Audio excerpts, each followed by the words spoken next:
Hi everyone, my name is Emily Kelly, and I'm currently a PhD candidate on the Molecular Bioscience program at Rutgers University. I'm originally from Mayagüez, Puerto Rico, where I completed my bachelor's and master's degree at the University of Puerto Rico, Mayagüez. Growing up, I always had a strong desire to learn and to teach. Learning has always been my passion, and I enjoy reading about new things, but it was not until high school that I became fascinated with the biological sciences. In 2008, I joined the Industrial Microbiology program at the University of Puerto Rico, Mayagüez. At the beginning of my sophomore year, I got my first research opportunity on a symbiosis laboratory. Here, I conducted environmental and ecological research. My research focused on describing and understanding the symbiotic relationships between leafcutter ants, actinobacteria, and pathogenic fungus. As an undergraduate student, I got the opportunity to present my research at different national conferences and participate of summer research programs that opened new doors in the scientific world for me. I continued to complete my master's degree on microbiology, where I focused my studies in understanding and describing the bioremediation roles of water fungi. After completing my master's degree, I transitioned to a PhD program at Rutgers University through the NIH Bridges to Doctorate program. This program gave me the opportunity of meeting outstanding faculty and community that are highly committed to training future scientists and mentors like you and me. Here, I have been working with Dr. Wada Yang, and our research is focused on understanding the molecular mechanisms that regulate synaptic plasticity. So you might be asking yourself, what is synaptic plasticity and why do we care about it? Synaptic plasticity is an important process that regulates cognitive functions such as learning and memory and social behavior. Any abnormalities in synaptic plasticity can lead to neurological disorders.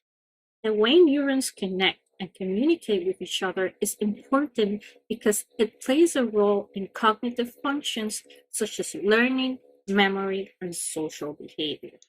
The average adult human brain is composed of approximately 86 billion neurons. Neurons can communicate with each other by making connections between them. These connections are called synapses. In average, one neuron can form 10,000 synapses.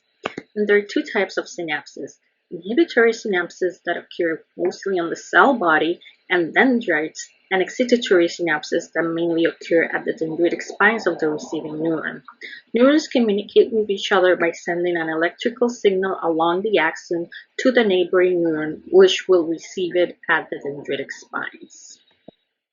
Dendritic spines are mushroom-like structures along the dendrites that serve as the primary receivers of excitatory synapses.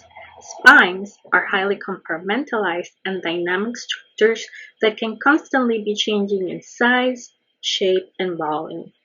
Any abnormalities in spine morphology and plasticity can lead to neurological disorders such as autism spectrum disorder, schizophrenia, and bipolar disorder. Spine anomalies are frequently observed in patients with intellectual disabilities, as well as most of other neurological disorders. Therefore, understanding the role and the functionality of the proteins involved on spine morphogenesis and maintenance can help us understand better what is being affected that leads to neurological disorders. So, how did the coronavirus pandemic affect my research work?